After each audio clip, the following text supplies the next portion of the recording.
Hey everybody, this is Brett, and I guess I'm ready. I guess I'm ready to go live. Why not?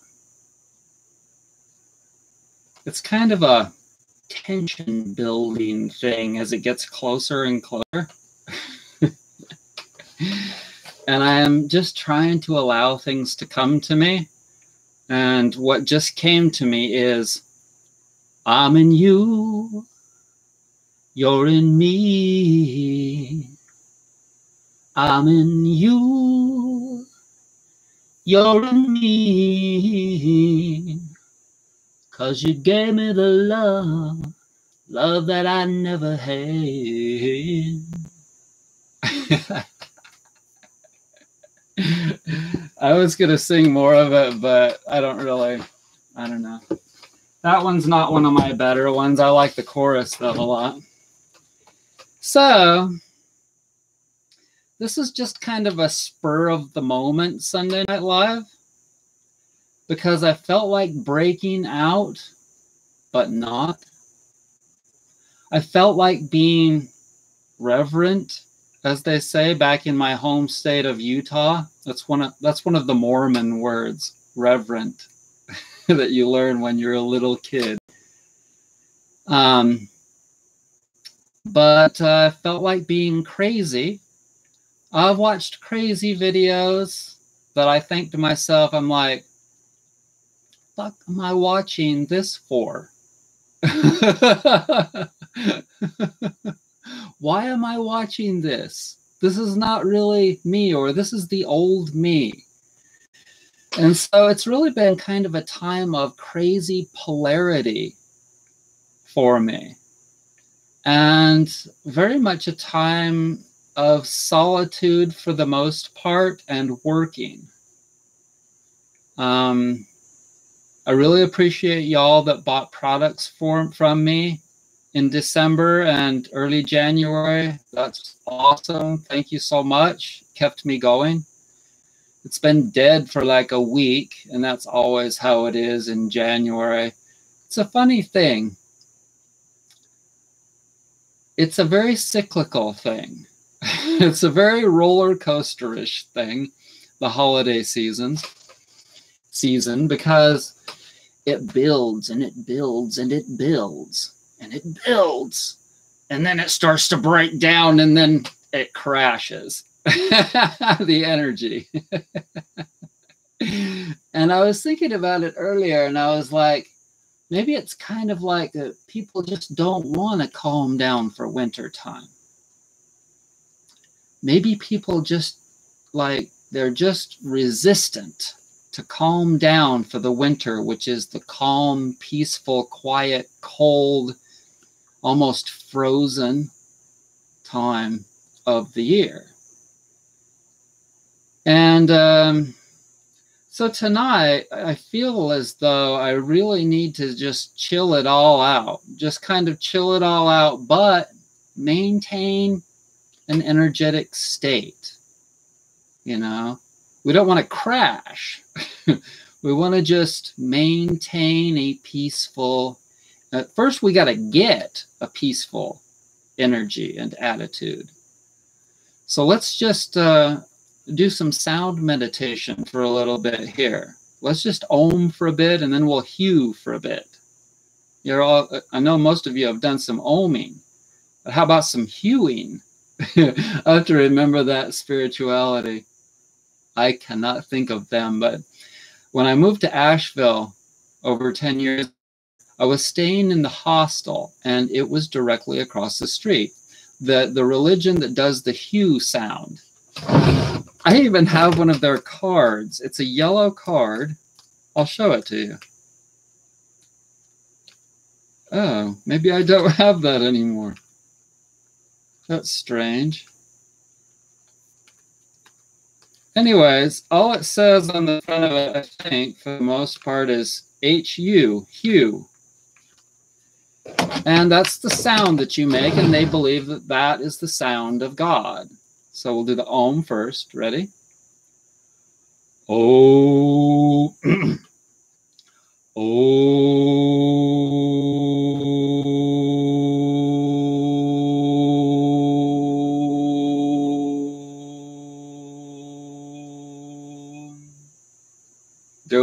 me now.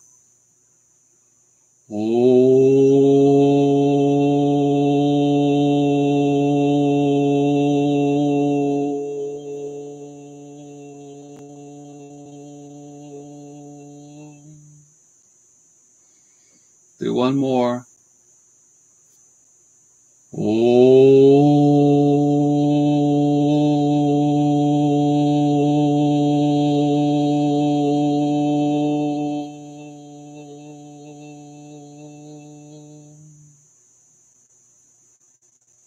Okay, now we're going to do 3 hues. And if your name is Hugh, you're really in on this one.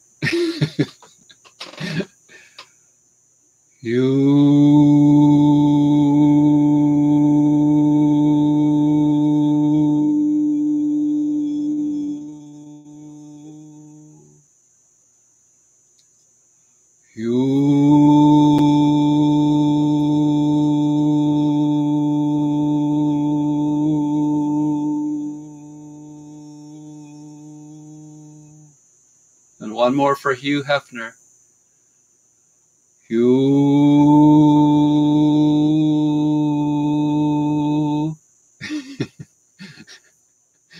Sorry, I had to laugh. See, that's what I mean. I just can't, like, stay on track. I'll be a funny asser, but at least I'm not being, like, depressed. I'll tell you, in years past, every holiday season, I would get, like, thinking about family. And I haven't connected with them at all for years now, for the most part. And I would get depressed because I was raised, and I just, that time of year, every year, that was what happened. You would get together with family and do all those things, even if it was a negative, even if it was a drag, you know. But then I started to train myself for years now, for quite a while. I've started to train myself to not buy into it up here. And this year I did so much better, y'all. Seriously. I did not get depressed. One thing that kept me from getting depressed was all that work. I just kept knocking out pillows. I just kept knocking out foot friends and soothers. And I just kept saying to myself, be in the now. Be in the now and keep working and focus on the breath and be in your spiritual state of being, as I've learned from Muji. And I'm getting better and better at it. And all of that, between all of those things, I was able to pretty much cruise through it. I won't say it was perfect. It wasn't perfect. And my mind is still way too chaotic. But it's a one step at a time process for somebody that really needed to heal on all levels. Me. And that's how it's been for nearing 30 years. And some of you, especially younger people, because you have not experienced 53 years, you're like, you just can't grasp it. You just can't really grasp it yet. But over time, you will see, and you'll start to think, and you'll start to wonder, and you'll start to know just how long it takes for us in all ways to evolve. If you think and if you read about your history, human history, and you look back over thousands and thousands of years and you think, well, how were people back then? I have something to read to you. Yes. I have something to read to you. It's a poem, and it's the only poem in this whole book that is a poem and not a song.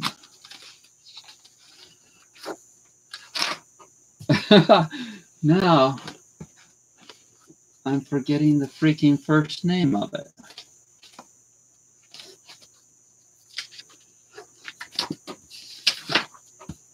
It's going to have to come back to me. Yeah.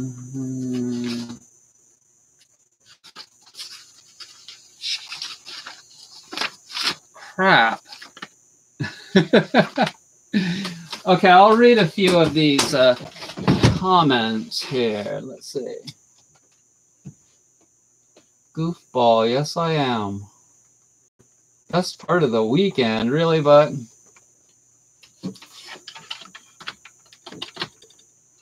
ooh, get up there. Hi, Mario.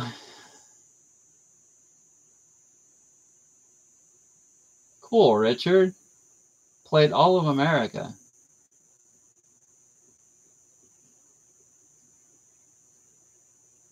You're welcome, Buck. I'm glad you like the pillow.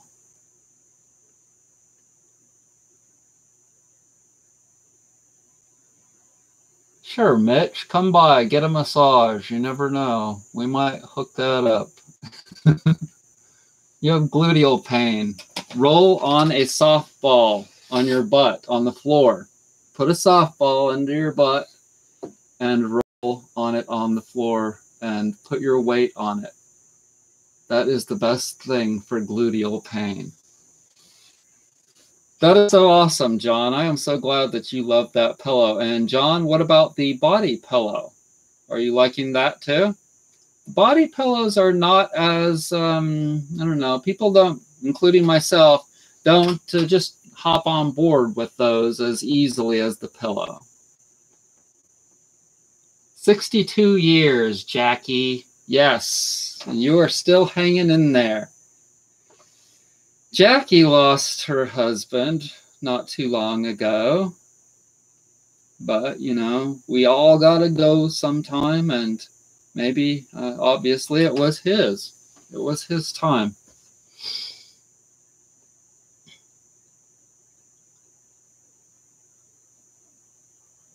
Well, you know, if you like to sleep face down, then the body pillow might be really awesome for you. I'm going to look something up real quick because I want to read this to you.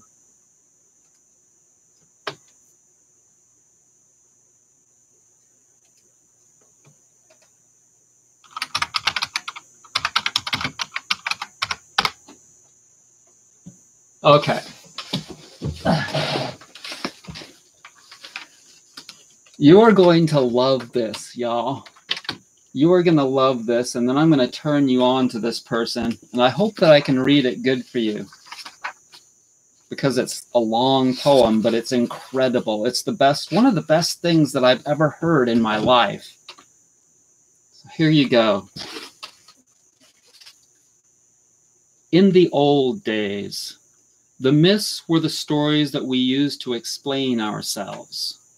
But how can we explain the way we hate ourselves? The things we've made ourselves into, the way we break ourselves into, the way we overcomplicate ourselves, but we are still mythical. We are still permanently trapped somewhere between the heroic and the pitiful. We are still godly. That's what makes us so monstrous. But it feels like we've forgotten that we are much more than the sum of the things that belong to us. The empty skies rise over the benches where the old men sit. They are desolate and friendless. And the young men spit. And inside they are delicate, but outside they are reckless. And I reckon that these are our heroes. These are our legends.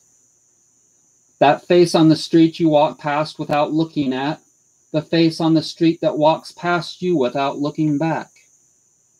The man in the supermarket trying to keep his kids out of his trolley, or the woman by the park bench struggling with her brolly. Every single person has a purpose in them burning. Look again, allow yourself to see them. Millions of characters, each with their own epic narratives, singing it's hard to be an angel until you've been a demon. Now the sky is so perfect it looks like a painting, but the air is so thick that we feel like we're fainting. Still, the myths in these cities have always said the same thing about how all we need is a place to belong, and how all we want is to know what's right from what's wrong, and how we all need to struggle to find out for ourselves which side we are on. We all need to love and be loved and keep loving. And all right, there's no monsters to kill, no dragon's teeth left for the sowing. But what there is the flowing of rain down the gutters. What there is these muttering nutters. What we have here is a brand new mythic palette.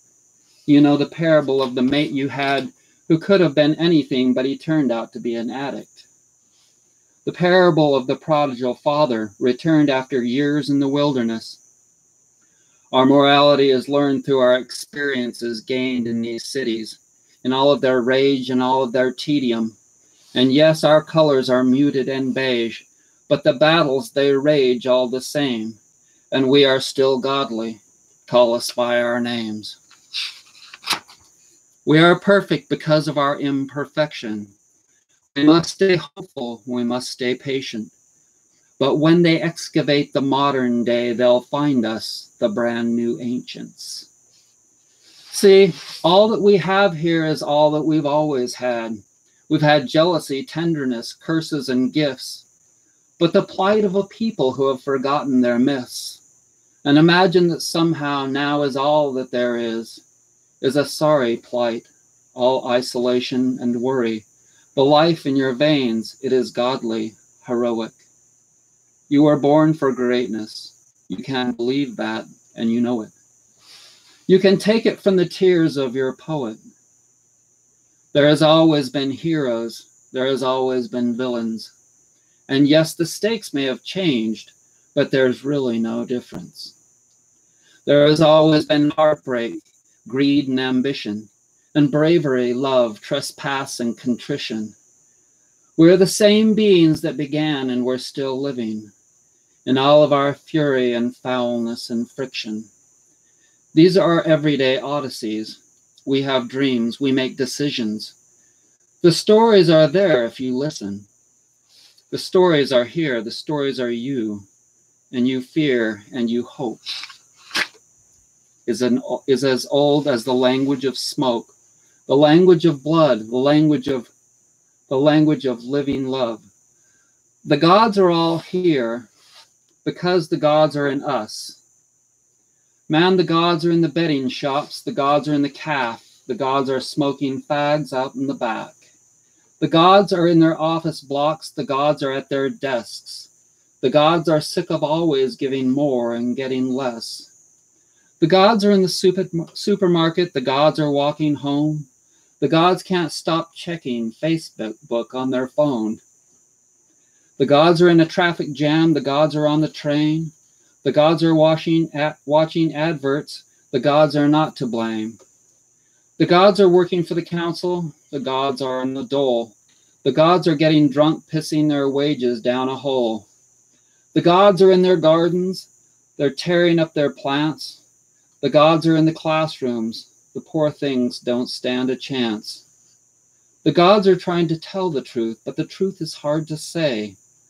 The gods are born, they live a while, and then they pass away. They're in a crowded street. It's too much. They feel sick. They're sure there must be more to life, but they don't know what that is. These gods have got no oracles to translate their requests. These gods have got a headache and a payment plan and stress about when they'll next see their kids. They're not fighting over favorites. They're just getting on with it. They are the brand new ancients.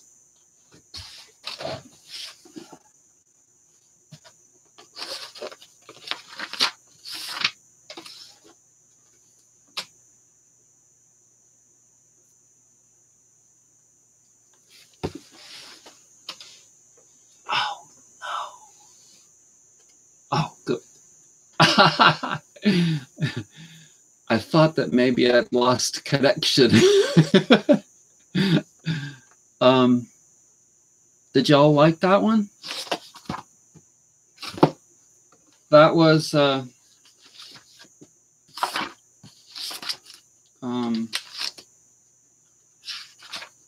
Kate Tempest, and it came out last summer, and Jude turned me on to that not too long ago.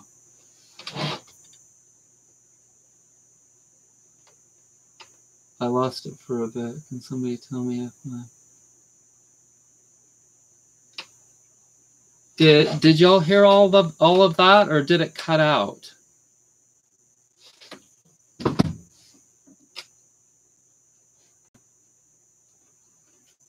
Just joining. Hello, my friend. Hi, Nikki. Hi, Nikki. So, anyways, I was cold, and that has really warmed me up.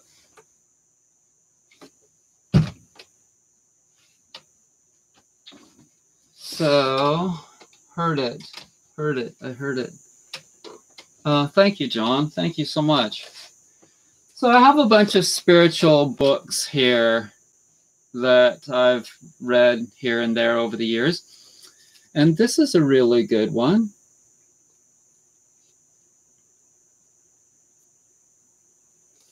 Paramahansa Yogananda.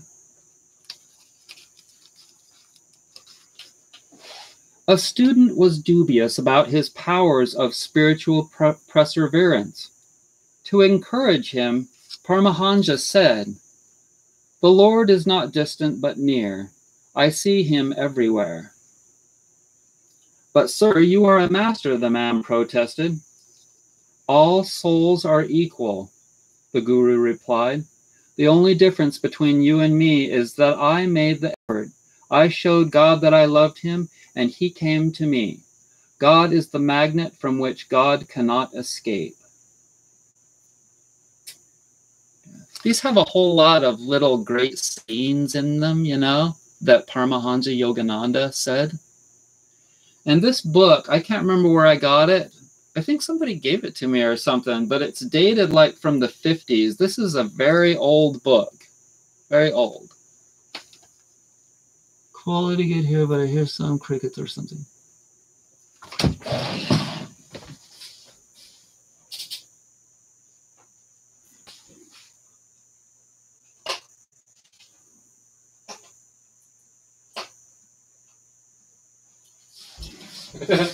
I think that's just the water boiling. And I turned off my air cleaner. Okay, let's pick another one. But have you ever been attracted to a man? No, never have. I've never had like any, like I've told people this before. I was a massage therapist for 10 years and worked on naked bodies. And I never even felt that much of an attraction towards even the most beautiful male body or male personality. Not even a drop. I have never watched any male porn ever and never had any desire to at all. In fact, I'm kind of just like, you know. Okay, let's read another one. What keeps the Earth from leaving its orbit? Paramahansa asked the disciple. The centripetal force or gravitational attraction of the sun, sir, which prevents the Earth from being lost in outer space, a young man answered. What then keeps the Earth from being fully drawn into the sun? The master went on. The centrifugal force of the Earth, sir, by which it maintains a certain distance from the sun. The master smiled significantly. Later, the devotee recalled the conversation and realized that Paramahansa had been speaking in allegory of God as the attractive sun and man as the earth that maintains distance.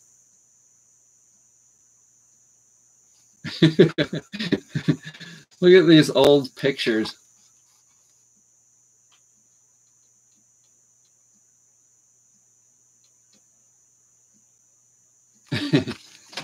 So Paramahansa Yogananda had like an ashram center just north of San Diego, where I lived for so many years, in like what's it called?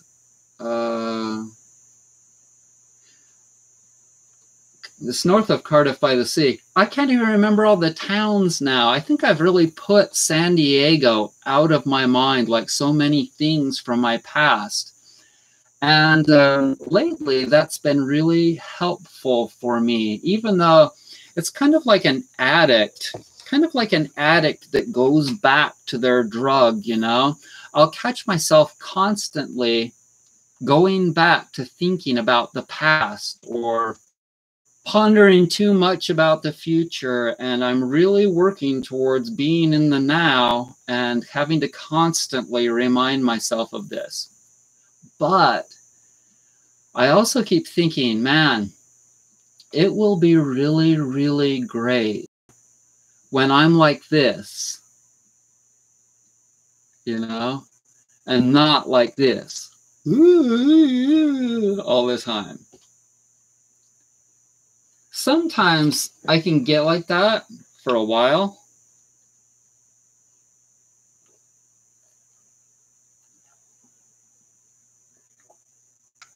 But that's not often.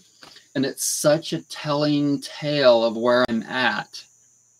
And I keep an eye on the astrology, even though I don't know that much about astrology. I really tune into Tom Lesher every Wednesday and listen to his basic gist for the way things are right now. And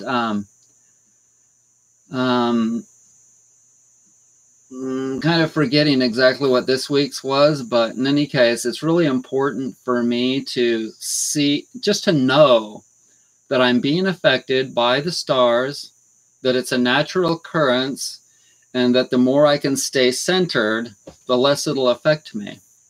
Bear in mind, being a YouTube personality, I really, really think that I am affected by all of the people that are watching my videos. There is some kind of a connection because people see me. They're thinking about my image. They're thinking about hearing my words and seeing my face. And that energy in their minds and in their bodies is being transmitted out. And who's going to get it? Well, who is going to be getting that energy the most? From now it's down to like 8,500 views a day. It's been very slow lately. I get worrying about finances. That's when I know it's just that time of the year. It's the slow time of the year, y'all. If the government stops working, it's just the time of the year. It's just how it is. Things freeze up. Outside, things freeze up, literally.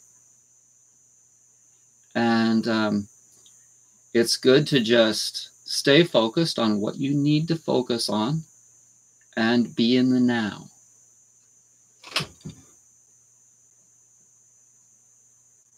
You said you're working on a book. How far along are you? How are you writing it? Typing? I'm not working on a book, Steve. I don't know what you're talking about. Yeah, the weather not only plays on my mood, but it also plays on my physicality. Like, I felt cold all day today. And oftentimes when it's cold outside and I'm feeling cold and it's my immune system is also like kicking in, I can feel kind of like a low feverish feel, if you will.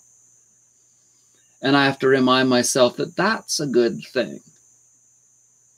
People will just go running to their over-the-counter meds. I don't do any of that. I listen to my needs, and I know, because like I've experienced so many different feelings and sicknesses and thoughts and attitudes and this and that, that, like I said, for the most part, whenever it's negative and it's not doing me well, it's not treating me well, I try to go into that state of isness, Muji calls it. I try and stay in that state of being that's not going to die after this bod goes out the door. It's kind of a looking in on the situation state of being. It's that little voice in you that's looking in and going, yeah. It's not affected by things. It knows that this life is just a flash in time. It knows that these bodies are just temporary, but it knows that it's permanent. See, the connection between the physical state of being that we are and the spiritual state of being, the physical state of being needs to come to the understanding that it, for the most part, what it is eternal. It has to come to that state of mindset, that state of feeling. All of the chakras that you are have to come to that conclusion. And it's a process. It's a process. This world, it empties its fears on you. If you don't do this, that's going to happen. If you don't stick with this, that's going to happen. And people do that out of their own fear. They don't want to experience the pain that might be induced on them if you get into trouble. I was telling this to someone that visited me the other day. I actually had one of my viewers and Facebook friends visit me the other day for a short period of time. And she's in the military. And I told her, well, the reason why your superiors are getting on you for that particular, whatever she was doing, the problems that she was having, is because they know that it's going to come down on them. And if it comes down on them, their superiors are going to come down on them, and so on. Okay, so the way that we need to get the way that we need to achieve independence so that we don't have people constantly harping at us and telling us what to do, etc., is to get independently powerful in all regards. That's what we have to do. And to do that, you have to just work on building energy in all the ways: mental, physical, spiritual, and emotional. And so every single thing is a challenge. For me to sit here and talk to you in one take tonight is a little bit of a challenge, because I don't do this all the time. If I'm shooting a video, I can always just stop it and cut and get rid of a piece. I can just stop it. But for me to talk to you live is a little bit of a challenge. And so I need to just stay in the isness and channel. Because if I let my mind do it, it won't work. It can do part of it, but it won't be able to do the whole thing. And it's good to take a break and just read from a spiritual book if I feel like I'm flubbing up.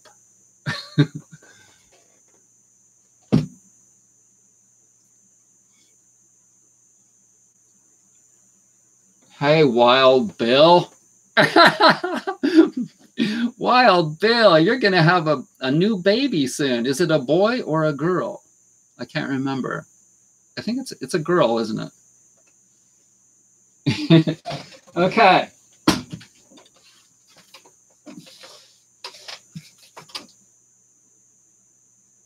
The Course in Miracles.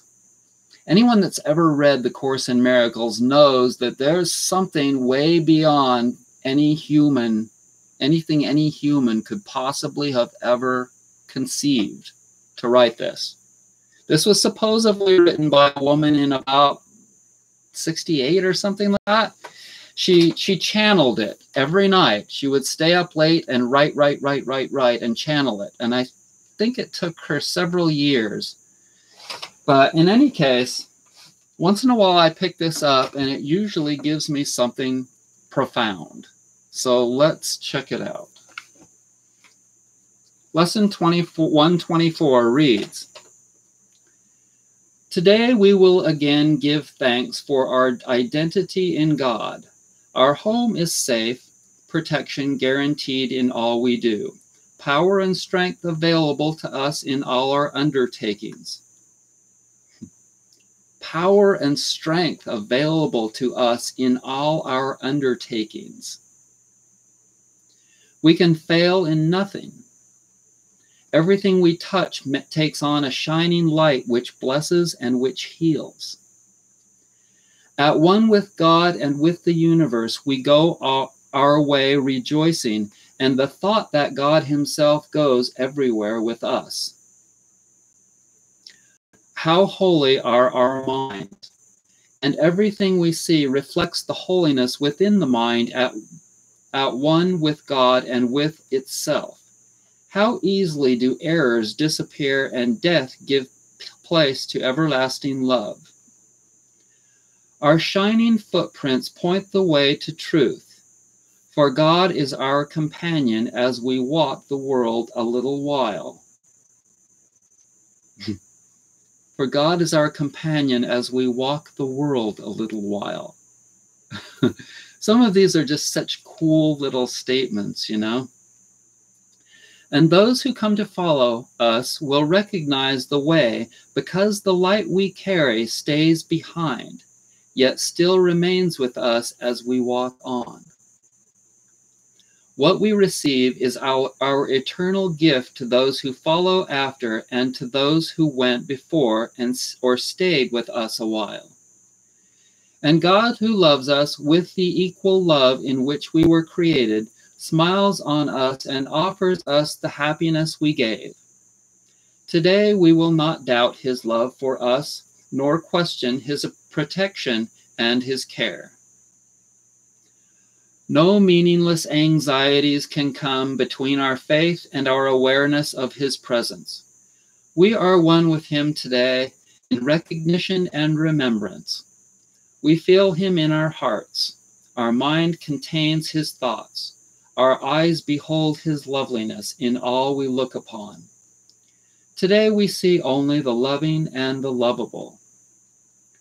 We see it in appearances of pain, and pain gives way to peace. We see it in the frantic, in the sad, and in the distressed, the lonely and afraid, who are restored to tranquility and peace of mind in which they were created. And we see it in the dying and the dead as well, restoring them to life. And this we see because we saw it first within ourselves.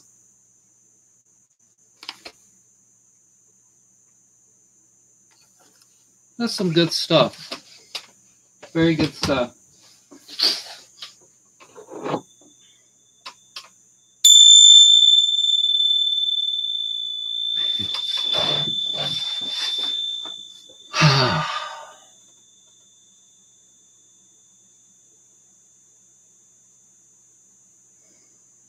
I would like to just take like 10 deep breaths and totally relax.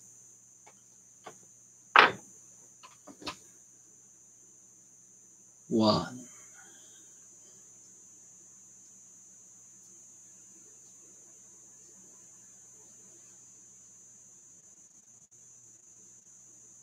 2.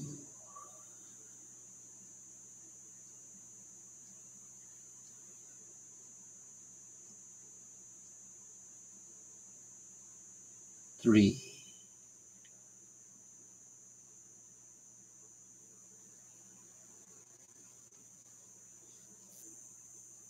4.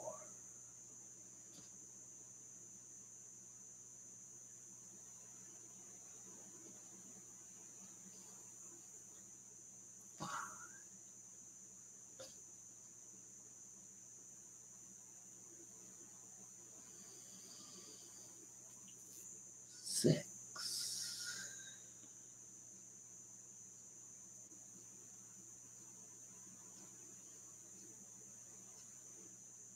7.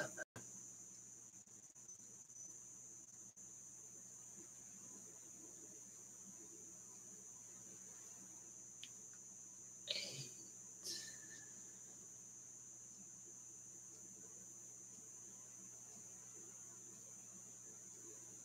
9,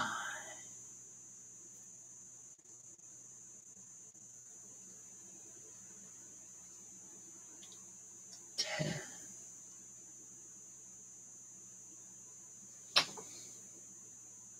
Okay, okay, okay.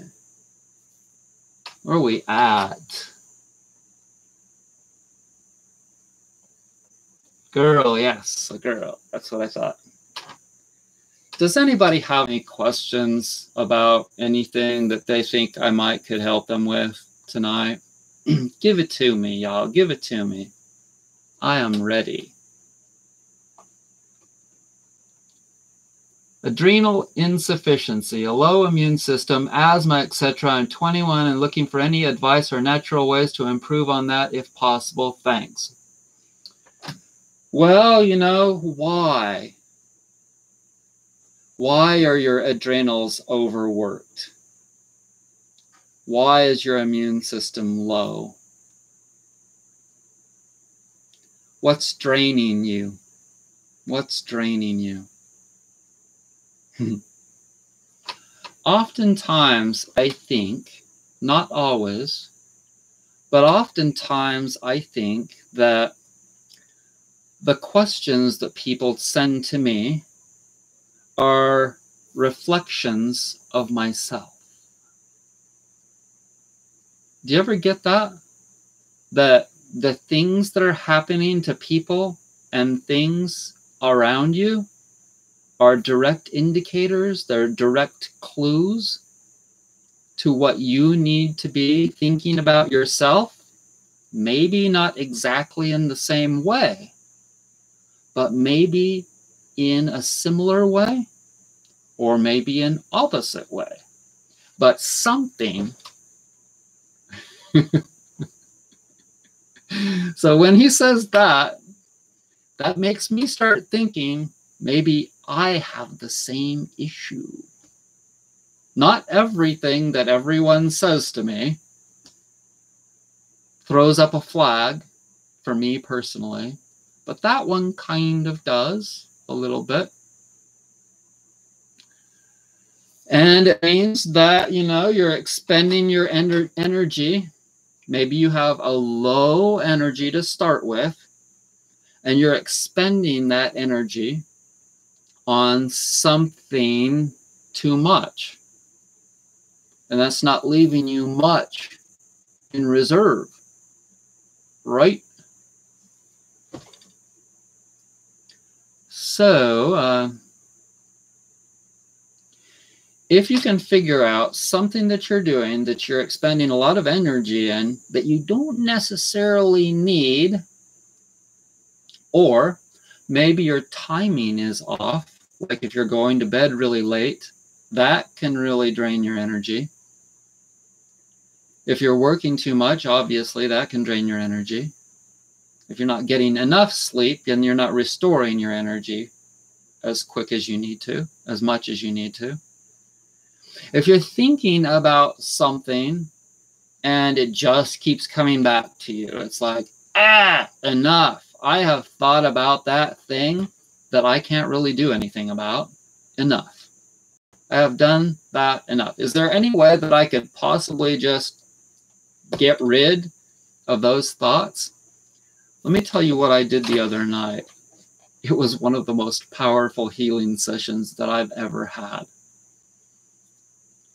I talked to myself for an hour and a half, largely out loud. For the most, yeah, the whole thing. The whole thing was out loud.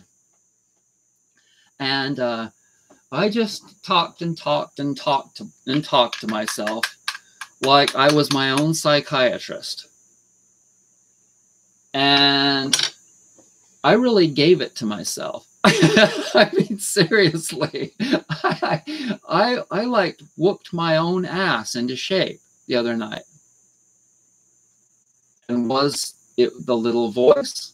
Was it my eternal self talking to myself? I think seriously a lot of it. Seriously, a whole lot of it. I can't say that the whole thing was that. It may have been spirits. It may have been ancestors guiding me or something. But I just decided that I was going to talk to myself.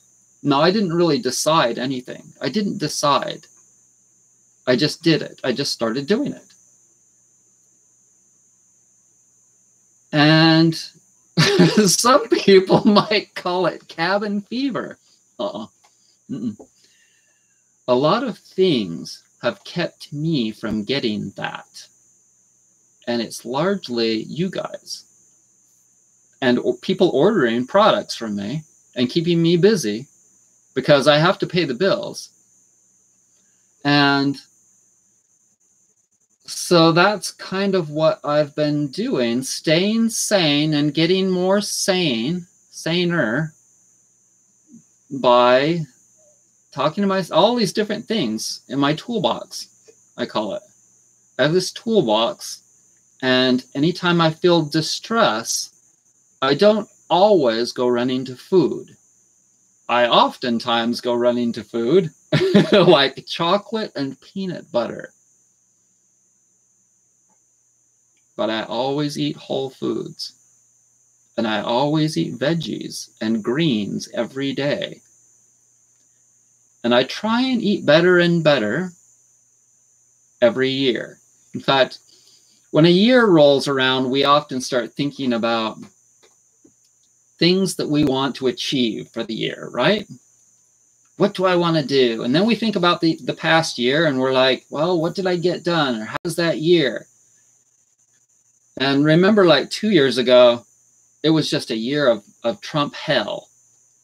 And then in 2018, we kind of just got used to it, and that whole scenario of Donald Trump and his reiterating lying bullshit ass. And we kind of just got used to that.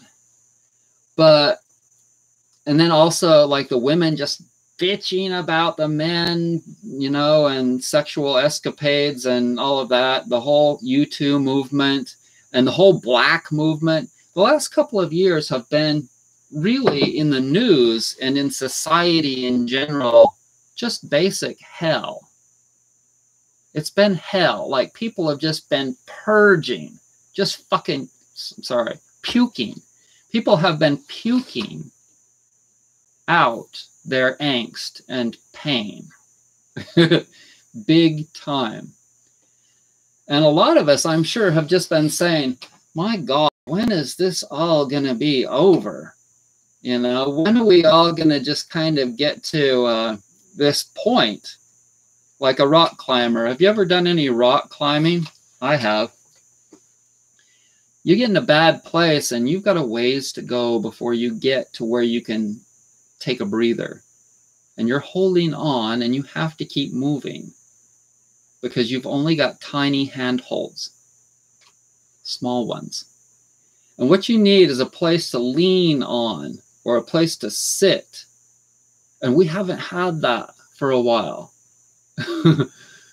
It's just been really tough. And we are in a place of major spiritual building. And you're going to find that especially in the winter time. The winter time is the hard time, y'all.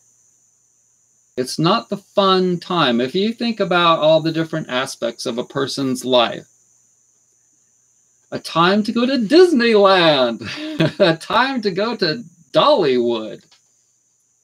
It is not that time. It's too cold to go to Dollywood. It's probably open, and there might be a few warm days. But if there's any time of the year where you can't really, I mean, literally go to Dollywood now, this is the coldest time of the year. It is also the time of year to stay in and read books or reflect and connect with up there or whatever, wherever, the earth. Whatever God is, God probably encompasses everything, including you and me, in my opinion.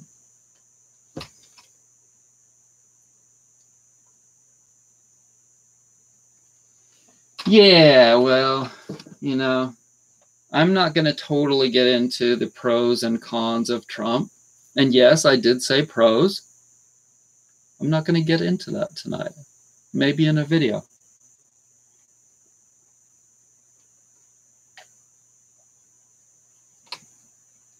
Could I sing a song, y'all? Would you mind? Would you mind if I sang a song? You know I love to sing. And I've got this great big book of songs.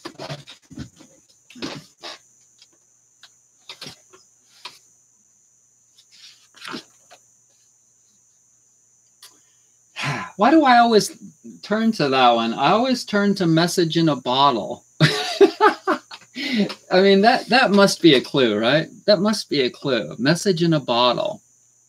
The other day I saw this thing where these kids in just over the border in Mexico, a little girl had a birthday and she sent up some helium balloons.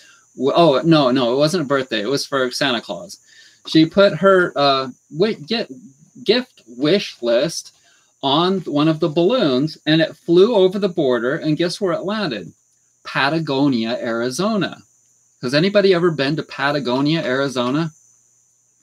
Patagonia is where the raw food place with Dr. Gabriel Cousins owns that. It's called, what's it called? Somebody write it down there. And I've been there. I've watched Shimshai in concert in Patagonia, and I have been to the Health for Life, whatever it's called. Tree of Life. Thank you, Don. I have been to the Tree of Life. And anyways, one of the residents in Patagonia, and there's not very many, there's probably less than a couple of hundred people that live in that little town. He found the balloon. And so then he went to Mexico and gave her all her gifts, coloring book, crayons, a bunch of little gifts for a kid, you know. So that's what I think of right now when I see this song, Message in a Bottle. Like you find a bottle on the ocean. Well, this was, he found a balloon with a little tag on it. But I don't want to sing that one. For some reason, I've been picking songs, the same ones over and over again, and there's like 100 in this book.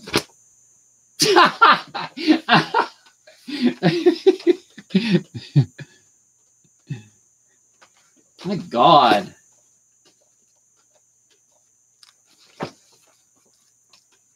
No, and I don't want to sing that one either. No, I don't really want to sing that one either.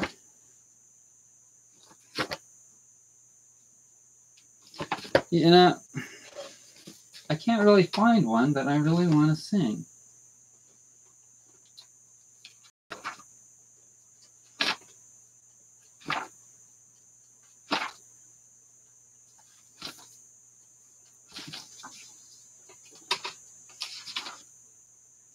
Okay, here you go. This one is not easy to sing, but I'll give it a shot. Don't expect perfection. Don't you know that talking about a revolution, it sounds like a whisper? Don't you know that talking about a revolution, it sounds like a whisper? While they're standing in the welfare lines, crying at the doorsteps of that armies of salvation, wasting time in the unemployment lines, sitting around waiting for a promotion. Don't you know that talking about a revolution, it sounds like a whisper, baby? Poor people gonna rise up and get their share. Poor people gonna rise up and take what's theirs. Don't you know you better run, run, run, run, run, run, run, run, run, run. Whoa, I said, you better run, run, run, run, run, run, run, run, run, run, run. 'Cause finally the tables are starting to turn. Talking about revolution, yeah, yeah. The tables are starting to turn. Talking about revolution, oh, oh. Talking about revolution while they're standing the welfare line. They're crying at the doorsteps of that armies of salvation, wasting time in the unemployment lines, sitting around waiting for promotion. Don't you know they're talking about a revolution? It sounds like a whisper. That one, I can't sing it near as good as how it really goes. I have a problem with some of the black artist songs for some reason. I love them. I love them, but they're kind of difficult, some of them.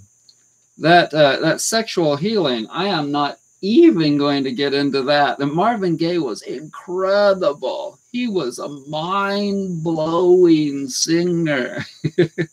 Okay, here you go. Here you go. This one, I can do this one.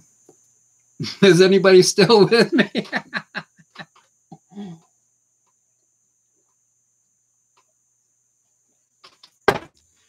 Does anybody remember Styx? Remember Styx and the album, The Grand Illusion? Man, I love that album. And I know this song really, really well. I think I can do this one for you.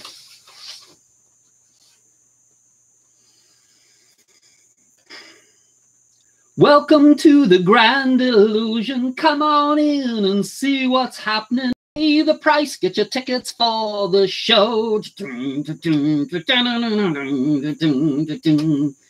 The stage is set, the band starts playing. Suddenly your heart is pounding, wishing secretly you were a star. But don't be fooled by the radio, TV, or the magazines. They show you photographs of how your life should be.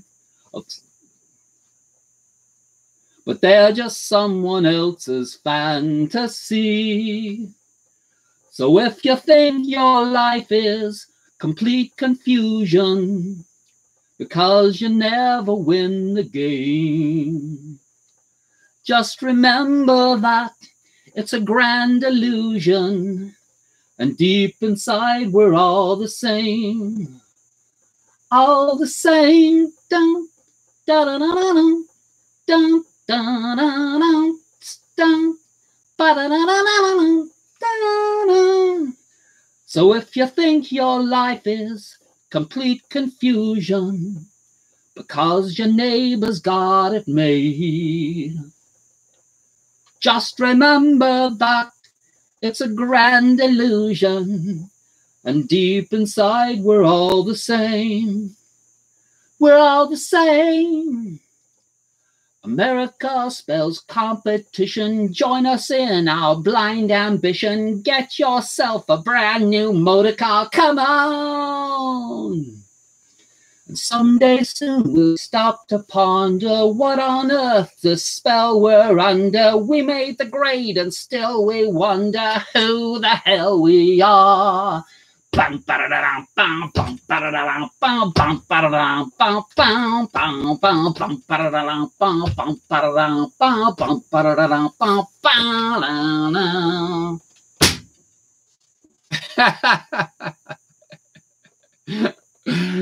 You should check out the lyrics to that if you've never heard it before. It's called The Grand Illusion.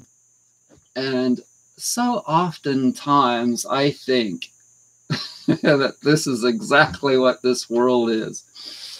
The Grand Illusion. Yep, Dennis DeYoung. Yep. Did I do a British accent? Okay, so I have to tell you, I have to tell you the agenda. Long before I became a massage therapist,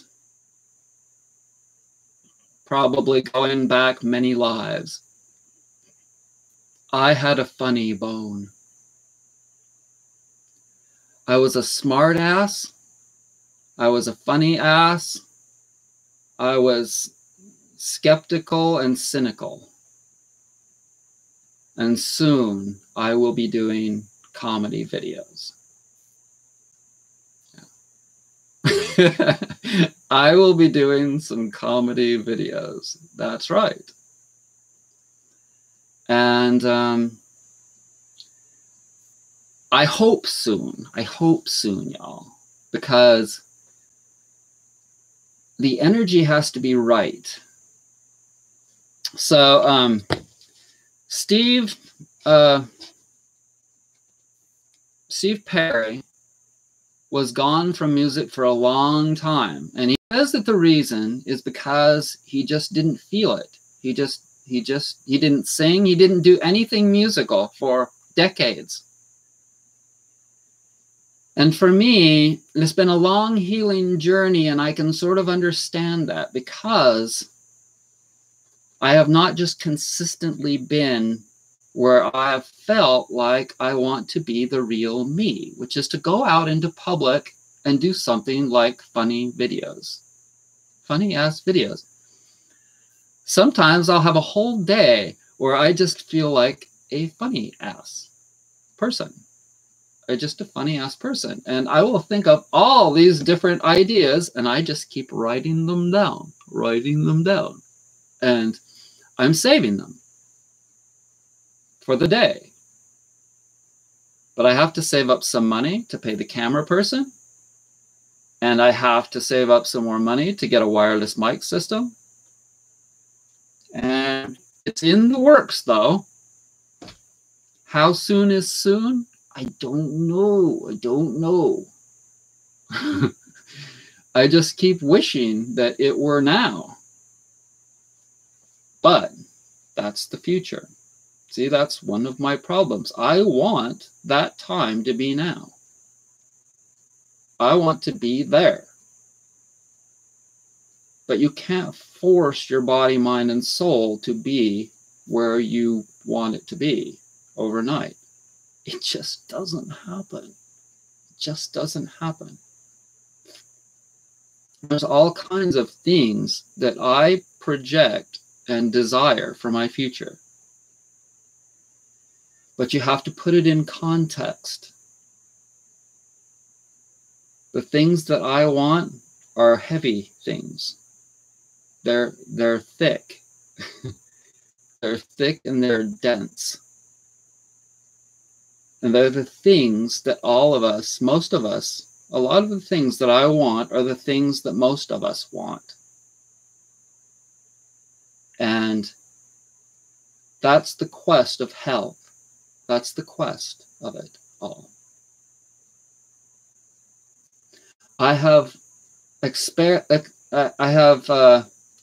spared no expense to go after every single thing that I felt was as important, like the top priority things to be able to achieve that. When I moved out here to the country, I knew what the detrimental qualities of living here were going to be. I knew it. I knew what the detrimental qualities would be, as in like the country people. And this little area that I live in, I was hoping that there were going to be people here that I could relate to. Not a lot. There's not a lot. And sometimes I think to myself, maybe you'll never find your community. You know, the song, still haven't found what you're looking for from U2. I sang that to somebody the other day because I still haven't in that regard. But I did get clean air and clean water and a little bit of community that I can relate to here. in a little bit of a way. And they offset. Thanks, Har. Thank you. That's a big, bright one, isn't it? We all know you need money. This is all I can. Okay, well, thank you. So, anyways, so I'll tell you about a little bit about the community that I live in. It's your typical Trump supporters. There's plenty of them, and for the most part, they own guns. And they shoot them right here behind the house. In fact, one young man decided to come right onto my property in the back here, and I believe he was hunting for squirrels. So we got those people, as everywhere there is in the country. But the thing that I have here that's unique is I have the lefty people. I have lefty people here too. And y'all know that I'm not a lefty or a righty. In fact, I would say that I even lean more towards the right, even though I don't like Donald Trump. But we have an artist community here because of a big art school that's close to this area. Big art school in the country, right here. And so we have a lot of artists, and you know that they typically lean left. And we have a Quaker community. And the Quakers believe in peace at all cost. It doesn't matter what. They believe in peace no matter what. I find the different spiritualities interesting. Like the Seventh-day Adventists don't eat meat. And the Unitarians are all about the environment. And the Quakers are all about peace. And that's the meeting that I occasionally go to on Sunday, occasionally. But all of that extreme left energy really helps to offset the extreme right energy here. And that's how I'm able to kind of coexist. I really feel that energetically. I'm able to coexist. And so here I am. Hey, Kat. Hey, Kat and Kev. Kat and Kev. Thank you so much. Thank you. So does anybody else have any more questions about anything? I think I did good on that last one. What was it? In regards to, immune system being down, and something else. Any more questions? Give it to me, y'all. What's the name of it? I live near Burnsville, North Carolina. Burnsville.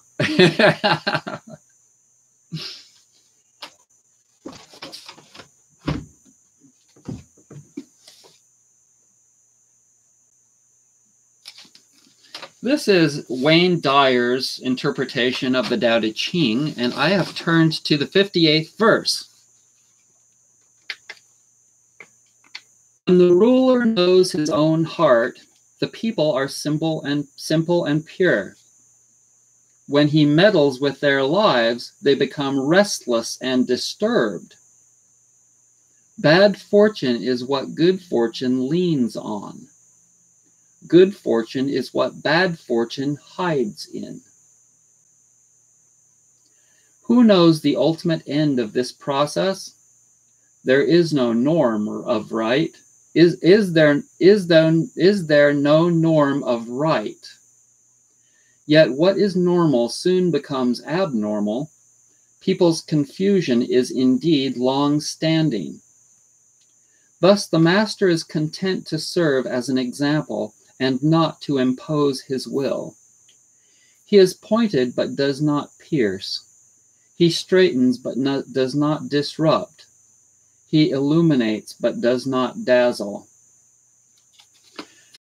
Spirituality, if you want to call it that, because it's not really akin to what a lot of the others are. But in Chinese lingo, they often, everything is contrasting. Everything is totally contrasting. And to what end does it end? You just don't know, because it's constantly going, ebbing and flowing. It's going left and it's going right, and it's getting hotter and it's getting colder, and it's constantly talking about all the contrasts, all the different contrasts of the way everything is. But then it does talk about the eternal Tao, which is supposedly in the center, which is that state of being that I try and tell you about, that Muji has taught me about, called the isness, in which you're not thinking about the past, you're not thinking about the future, you're not thinking about anything really, you're just in the now. And I don't know, sometimes instead of trying to decipher things constantly, it's better to just be in that state of being. And so when I read that, I'm just like, oh, yada, yada, yada, you know. It's just better to just be in a total centered, peaceful place, and being in that calm space. When you put your hands together like this, that's what you're doing. You're symbolically coming to the center. When you're breathing and when you're focusing on the center, you're coming to the center. When you're connecting the divine above with the earth below, you're creating a connection that connects to the center.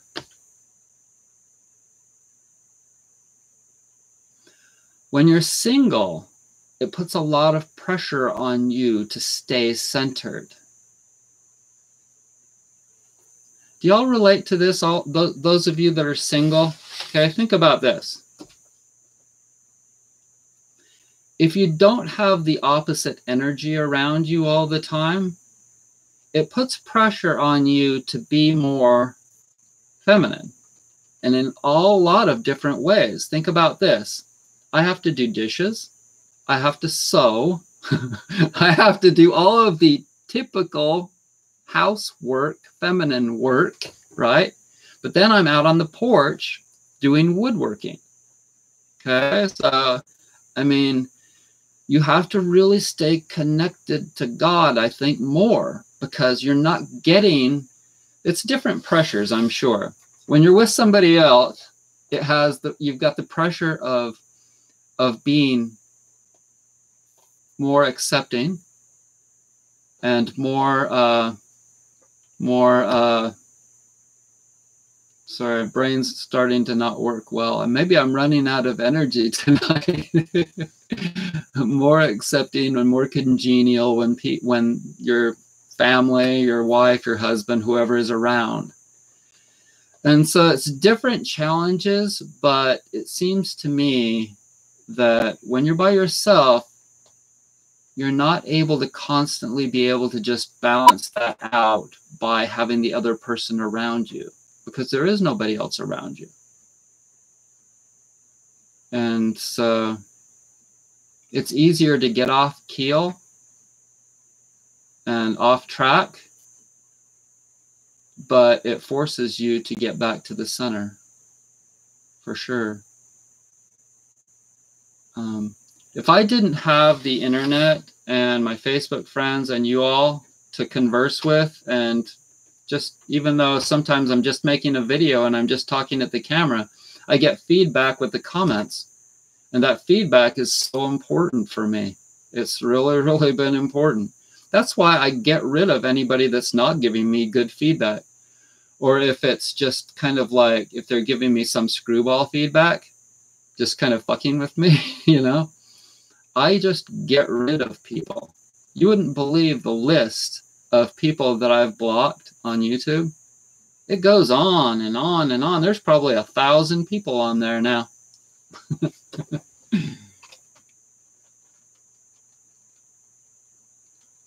Hi, Martha. Anyways, so let's see. Let's see if I can see a question here. Spasm under your back underneath the right shoulder, then it becomes hard to move for a few hours. Is this a back spasm? Yeah, but Buck, I would say to get a Theracane. I would say to get a Theracane and start working on some trigger points in your back. And also to start massaging your pecs. Start massaging your pec to release the front muscles, and massaging your rhomboids, major and minor, and your infraspinatus. You probably don't know where those are, but look for trigger points on your back on a video. And start working them with a Theracane. And everyone should know that if you go to my website and you see a product like the Theracane, it'll have a little button there that takes you to onto my website first on Amazon. Even if you buy like a new car on Amazon, but you went to my website first, I'll get like 6% of the what you spent commission. And so yeah, if you can remember to go to my website first, that would be appreciative. So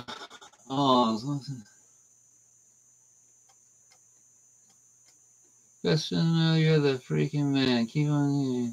Thanks, leaning off perp.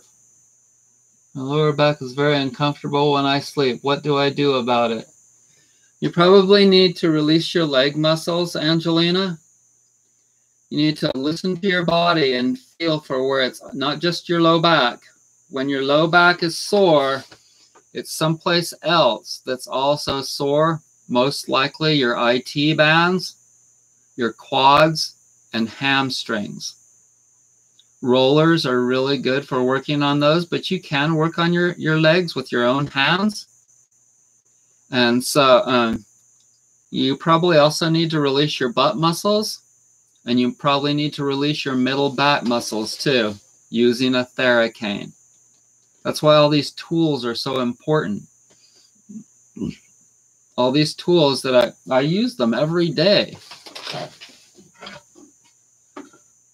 The foot friend.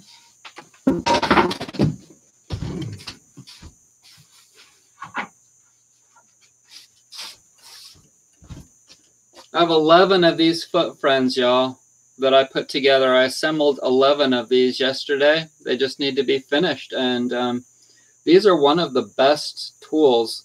If you can release your feet, I'm telling you, reflexology and these tools, these foot friends, your feet get so tight and sore and tense, and that affects everything going on up. First, your leg muscles, then it affects your butt muscles, it affects your abdominal muscles.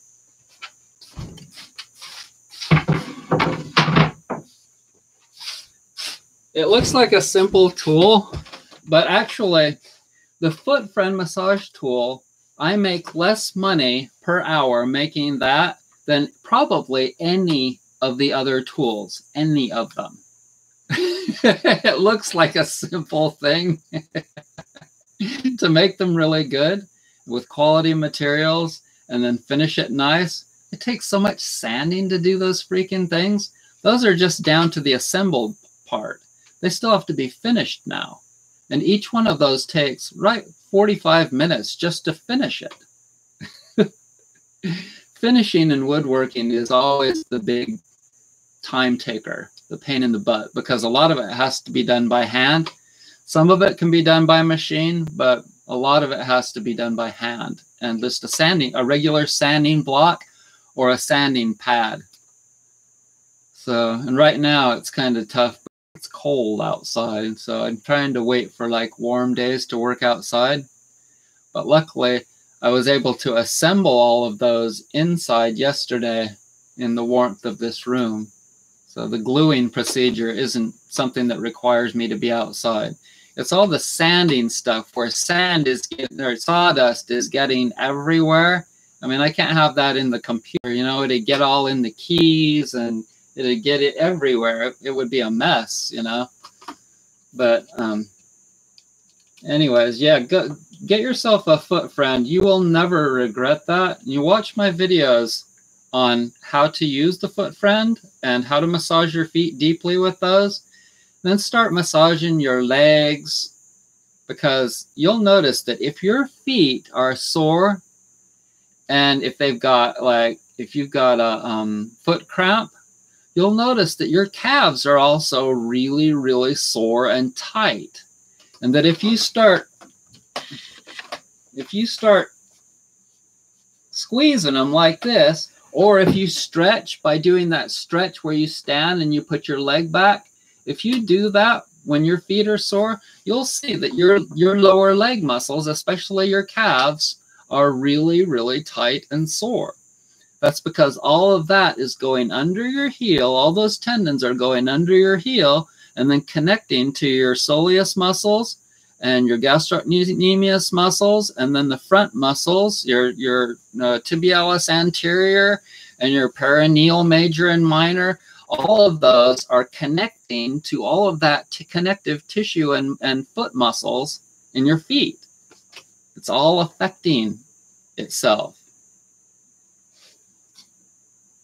I want a new one. Yeah, John has the old model, but the old model is really good too. The old model is cool. In fact, I've saved one of the old Purple Heart foot friends. And they're really cool, but they're just not, they don't work quite as well as the new model. And that's why I changed, you know. It's a constant process of, you know, whenever I see something that's really worth upgrading to, then I'll make a new model or a change colors or something. Let's see. So it's 9:25, y'all. I don't know. I think, shall we finish this one?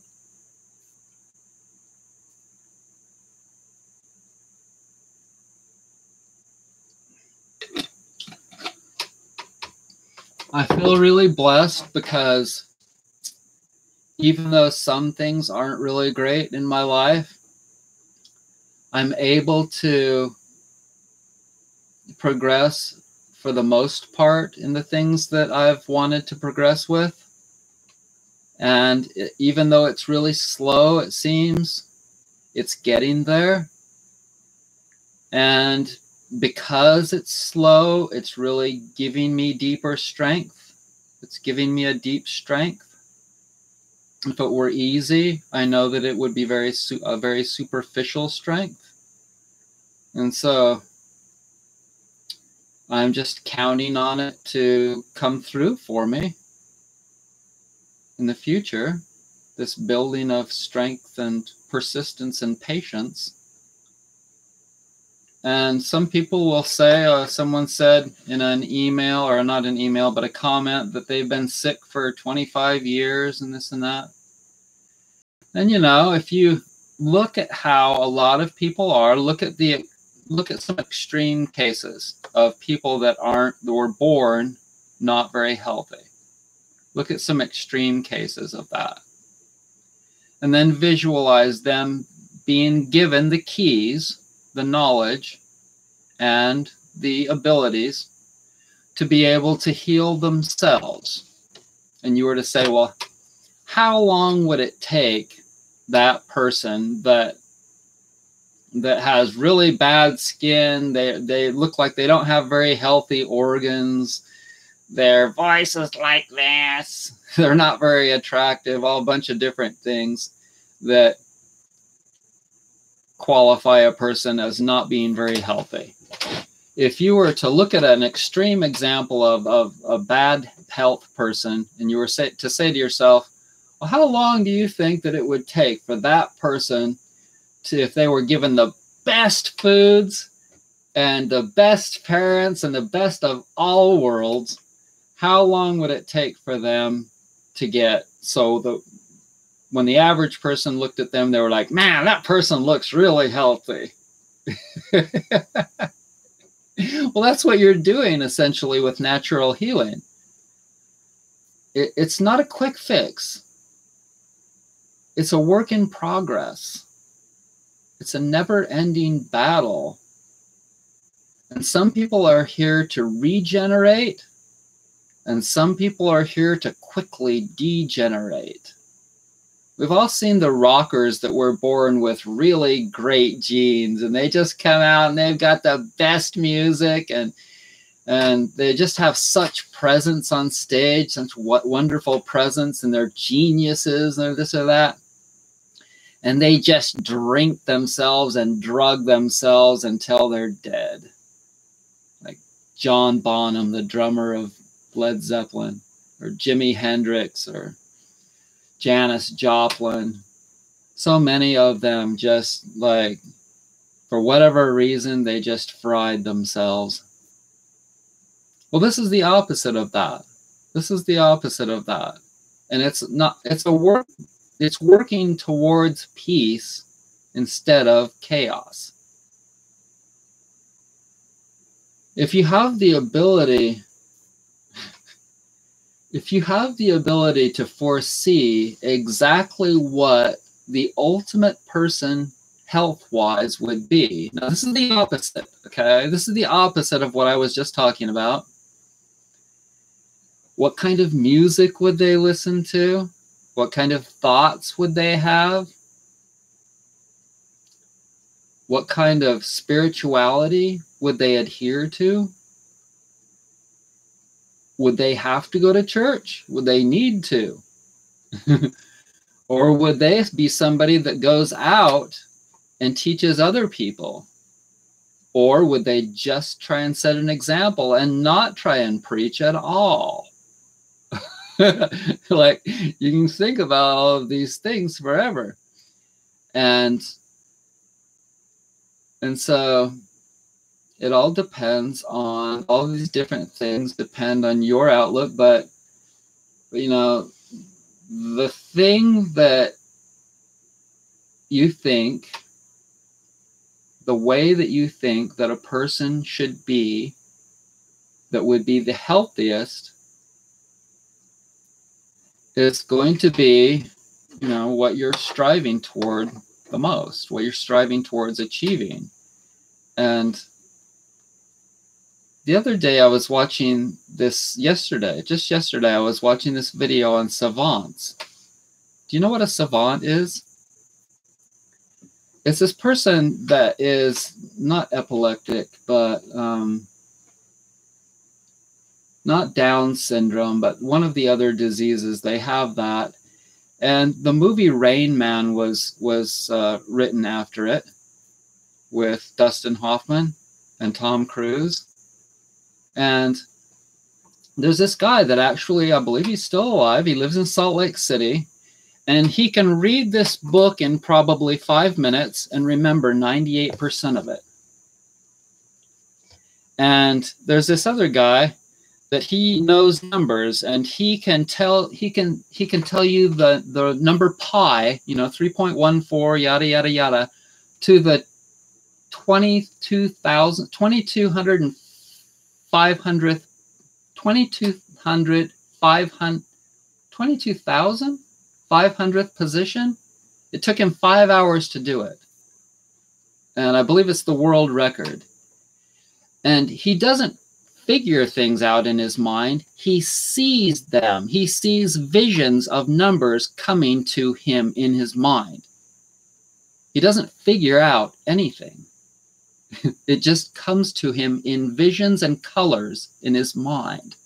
And these are what they call savants.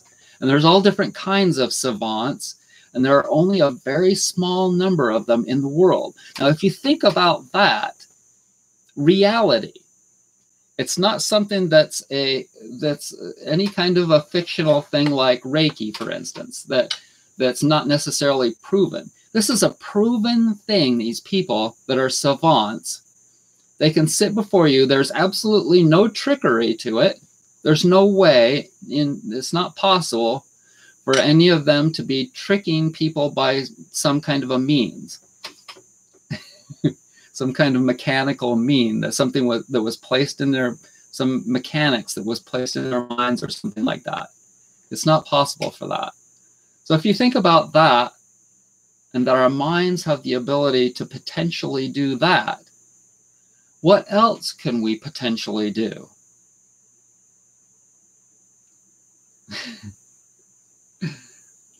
Another thing that I think about is that although some people believe that Adam and Eve were created, and they were the first ones that came here, they were created by God. What if all the seeds to all of life were brought here by aliens, and they still continue to be brought here by aliens? What if all the seeds, all the little seeds, squash seeds, apple seeds, human eggs, human sperms, all the different animals, eggs and sperms, what if all of this, the seeds of all living things were brought here in, was brought here in some kind of a container and is still continuing to be brought here by aliens, by advanced beings? We see all the stars out there. We know that it's possible that other species of advanced life could be out there. And what if we're, like, are at least physically, an experiment? Isn't this how science conducts experiments? If you wanted to create an experiment on a planet like Earth, and you knew that the temperature was right, and you knew that the water was here, and all of the different things required for life, and you had all these seeds, and you were a very advanced alien species, some kind of a life form, and you wanted to create an experiment, wouldn't you just bring them all here and plant them in various places? Maybe that's real. Maybe that's what happened. Seems logical to me. Asperger's. No, it's not. I don't think it's Asperger's. Anyways.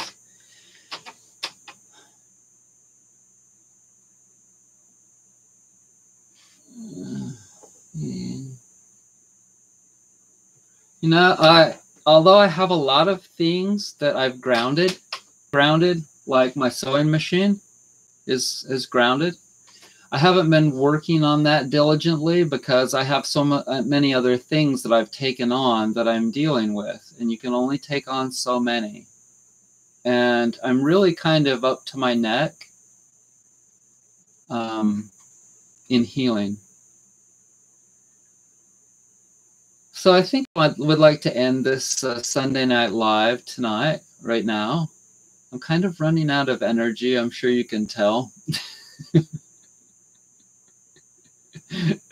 I'm not really used to doing this, and it is the end of the week. So I want to thank everyone for joining me, and I hope that you are well. Yeah, it's a form of autism. That's right, Martha. So I hope that you're well, and thank you so much for joining me. And I hope that you enjoyed this time that we have spent together, and have a great week. Bye.